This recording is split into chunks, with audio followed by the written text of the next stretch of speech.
Welcome to Networking Arizona with host Carol Blonder. You'll hear interviews with businesses located throughout the valley. Networking, it makes a difference. If I traded it all. Welcome to the show, everyone. I am having so much fun just already be getting ready for this weekend, and I hope everybody has a safe weekend out there. I know it's a long one. We're live on Facebook, so hi to everybody out there. Like us and follow us. We will share the show later on. My first guest is a newbie, and listen up, everybody, because it's a perfect time for him to be on, because a lot of people are out there sneezing and hacking away out there and stuff like that, and there might be a good reason why you are. I have with me Dr. Sanja Patel. He's the practicing physician, an allergy, asthma, and immunology specialist at Desert Center for Allergy and Chest Diseases. Welcome to the show. You got to tell everybody just a little bit about yourself and what you do. Hey, thanks for having me. Well, first of all, most people call me Jay. Okay. So you can call me Dr. J if you want. Dr. J, yay. That's what I usually tell most of my patients. But yeah, thanks for having me. So yeah, really I specialize in allergy, asthma, and immunology, as you mentioned. So we go to 2 years of fellowship after our residency and really focus every day on becoming experts in those disciplines. Well, you must be very busy right now. Yeah. A lot of people got some allergies going on. For sure. And or they think they do. Yeah, and you know what people say is that allergies is nothing to sneeze at. So, Well, Dr. J, I'm really excited to have you here. I want to talk a little bit about some of the different things. I like some of the things that you asked me to ask you today. So what is the difference between allergies and asthma? Well, allergies is a pretty broad term, so that could include things like food allergy. It could include things like sneezing and seasonal allergies that a lot of us are dealing with now, and then can include anything that makes your body reject it. However, asthma is when that allergy is happening inside your lungs, and so allergy can be a trigger for the asthma, but they'd be considered two separate conditions. But they could have both at one time? Yeah, in fact, majority of people who have asthma also have allergies. And vice versa too. So, right, a lot of people do, and it's something. Do you work with both children and adults? Yeah, I see. I think my youngest patient's about 2 months old right now, and I have a 105-year-old. So well, wait a minute. Spectrum. Hold on. Let's go back to that. You never told me that. Now I'm so excited that you say that. 2 months old. How does a 2-month-old know that it's well? I guess because it could be allergic to the formula or the milk?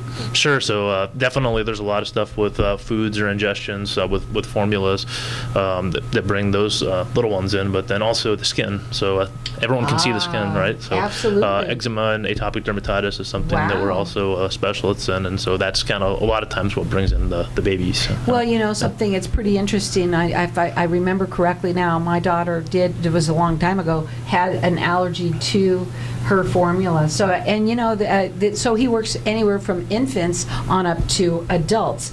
Now, I want to ask you, how do you, the biggest myth when it comes to allergies, what is the biggest myth? That's a tough question because there's a lot of myths. I hear them every day. What's the number one? Number one.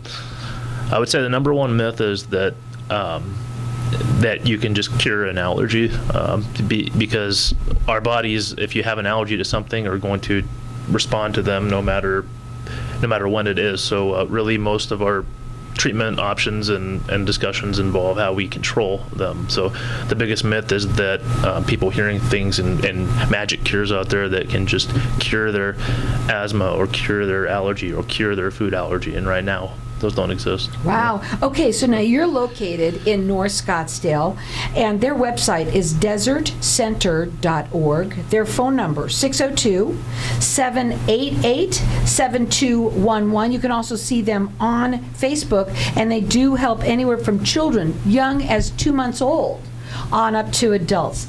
Okay, so now this other question, treatment. How do you treat, let's start with first, we've been talking about it, so we'll talk about allergies first. How do you treat allergies?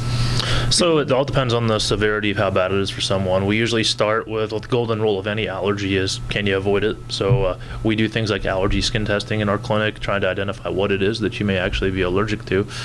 Based on that, there's things that some people can do for people who have mild allergies. It might be simple things as washing the dog more often or closing windows during the spring season. But the next step up would be considering a lot of medications, things like antihistamines, nasal sprays, stuff like that. But really what we kind of get into our specialty for is the ability to offer immunotherapy, where we're offering things like allergy shots to patients in order to make them not allergic to what they're allergic to, or not as allergic, I should say. And so by doing that, develop less triggers and hopefully less need for medications over time. Does the skin testing still the old-fashioned, scratch the skin several times? Is that still the number one way to test, or have they come along anywhere different on that yet? The skin testing is still the gold standard for testing. Okay. Now with foods, there are some type of blood tests that have been developed specifically for things like milk and peanut, where we can get very fine-tuned as far as what we're looking for with the allergy. So for specific things, blood testing has become very good, but generally still the skin test is considered the best option by our allergy societies, and also it allows you to see what we're doing while you're doing it, so you're not just relying on the lab. I can't wait. Yeah. No, you mentioned peanuts, and that meant something in my mind, because everybody's heard so many terrible stories on that. And you also mentioned that you can do injections, but does that, can you help somebody who is allergic to peanuts, let's say? I'm sure you're going to say it depends on how allergic they are, but to maybe even get them to be able to eat them. Yeah, no, that's a fantastic question, and that's one of the biggest hot topics in our field right now. So, I always ask good questions. With peanut right now, what exists is there is actually a treatment on the market, and with that, what it entails is the patient ingesting a small amount of a peanut protein daily. It comes in the form of a powder that they mix with a vehicle food, but the idea is to desensitize over time so that if they were to accidentally have peanut, they wouldn't react as bad.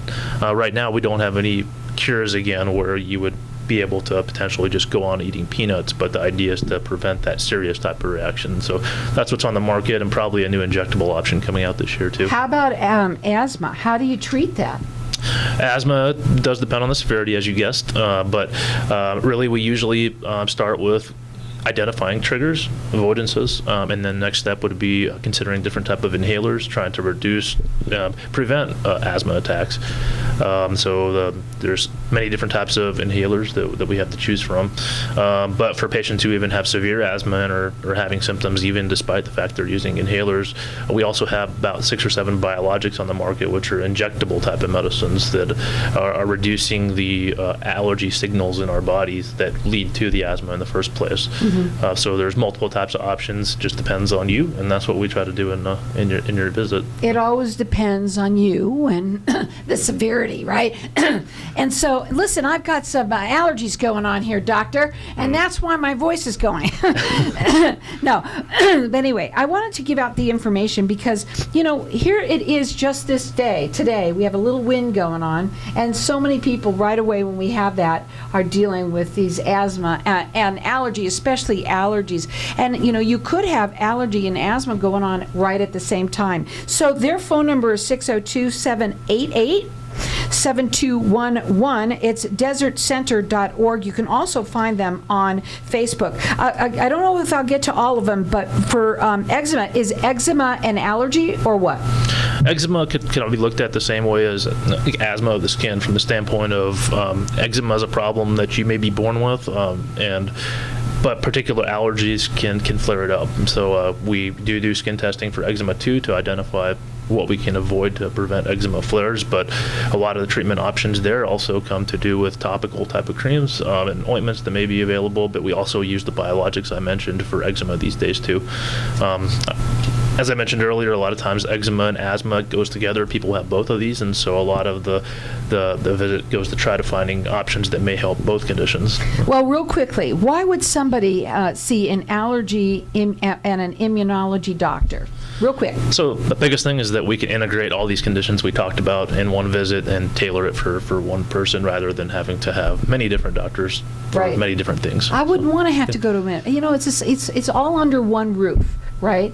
And when you are dealing with one thing, you want to make sure that they can take care of all of the things all at one time, especially, when people think about going to a dermatologist for eczema. No, that's not the answer. That happens on the live show.